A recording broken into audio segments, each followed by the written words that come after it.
Musdila dengan NIM 19016020, Prodi Pendidikan Bahasa Sastra Indonesia, mata kuliah menulis kreatif. Baiklah, di sini Valmita akan menjelaskan pembahasan terkait teks cerpen, di mana pembahasan yang pertama pengertian teks cerpen, lalu yang kedua struktur teks cerpen, yang ketiga unsur-unsur teks cerpen, dan yang keempat langkah-langkah membuat teks cerpen. Selamat menyaksikan. Yang pertama mengenai pengertian teks cerpen.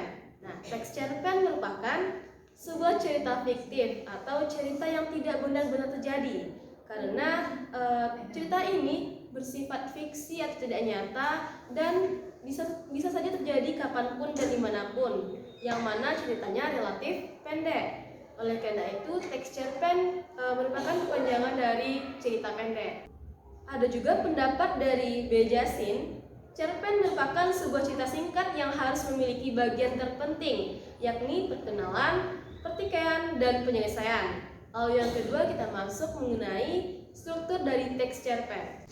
Untuk membuat sebuah teks cerpen terdapat 6 struktur teks cerpen yang harus kita ketahui. Yang pertama yaitu abstrak. Abstrak merupakan gambaran umum atau gambaran awal untuk membuat teks cerita pendek. Nah, pada abstrak ini kita bisa memberikan intisari cerita yang ingin disampaikan oleh si penulis. Lalu struktur yang kedua yaitu komplikasi.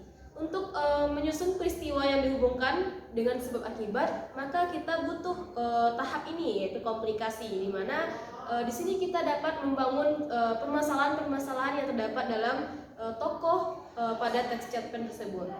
Nah, melalui penggambaran konflik ini nantinya akan ada evaluasi yang merupakan struktur dari teks cerpen yang keempat.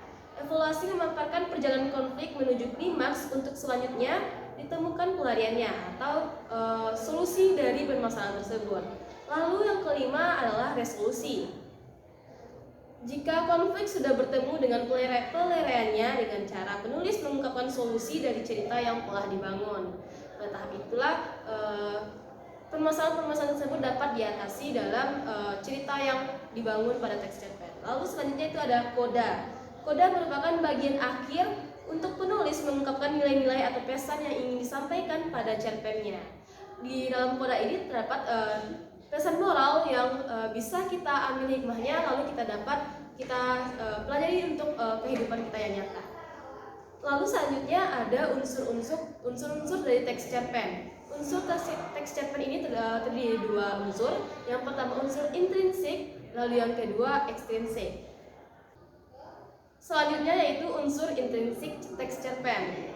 Intrinsik teks cerpen adalah unsur yang membangun teks cerita pendek, namun unsur tersebut terdapat di dalam teks itu sendiri.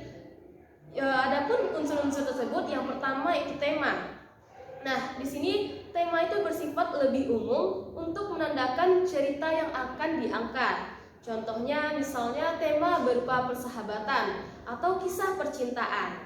Nah, dari tema ini kita dapat mengambil pengalaman-pengalaman, bisa saja dari pengalaman pribadi atau pengalaman dari seseorang. Lalu selanjutnya itu latar. Dalam latar, teks cerpen terbagi 3, yaitu latar suasana, latar tempat, dan latar waktu. Selanjutnya ada alur atau plot. Nah, alur merupakan jalan dari sebuah cerita. Alur ini juga dibedakan beberapa jenis. Ada alur linier, kilas balik, dan campuran. Karakter yang diciptakan penulis dengan sudah diberi watak, penempatan, dan dunianya sendiri. Itu merupakan pengertian dari tokoh. Nah, tokoh merupakan unsur intrinsik cerpen yang keempat.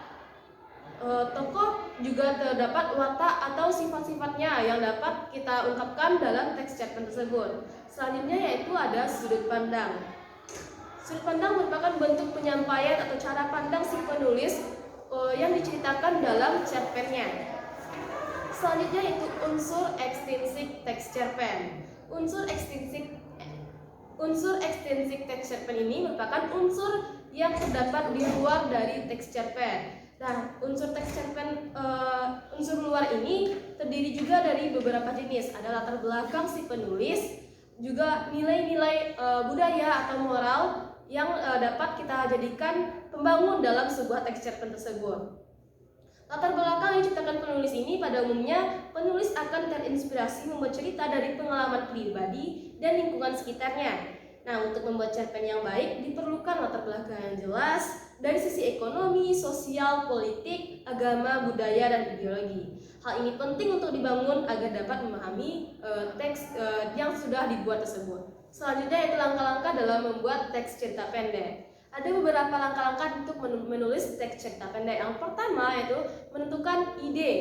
Ide di sini dapat kita temukan dari pengalaman pribadi, pengalaman seseorang, ataupun dari fenomena sosial yang terjadi di lingkungan sekitar. Disinilah dapat kita tentukan tema yang cocok untuk cerita yang akan kita buat nantinya.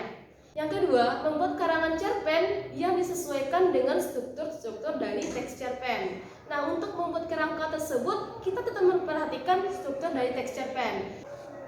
Dapat kita ingat dengan mudah yaitu tokoh atlas. Tokoh merupakan tokoh dan penokohan.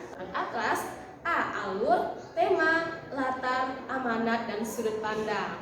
Maka dari sana dapat kita ingat dengan mudah struktur dari teks cerpen. Lalu cara membuat teks cerpen yang ketiga, mengembangkan karangan menjadi cerita yang utuh. Untuk mengembangkan karangan menjadi cerita yang utuh ini harus memperhatikan alur dari teks cerita yang akan kita buat nantinya. Dan untuk membuat teks cerpen tidak boleh melebihi 1000 kata karena teks cerpen ini yang mana tadi merupakan singkatan dari cerita pendek. Maka untuk membedakan teks cerpen dengan novel tentunya dengan banyak kata yang ditulis dalam teks tersebut. Lalu yang keempat, memberi judul. Nah, untuk membuat teks cerpen, setelah kita memperhatikan 3 tahapan tadi, selanjutnya kita tentukan judul yang akan kita buat. Buatlah judul dengan semenarik mungkin agar pembaca dapat dengan mudah memahaminya serta tertarik untuk membacanya. Lalu yang kelima, membaca dan memahami kembali serta memeriksa kembali. Jika ada kesalahan-kesalahan yang terdapat dalam teks yang kita buat tadi, maka kita bisa memeriksanya dan mengulangnya kembali atau mengoreksinya kembali.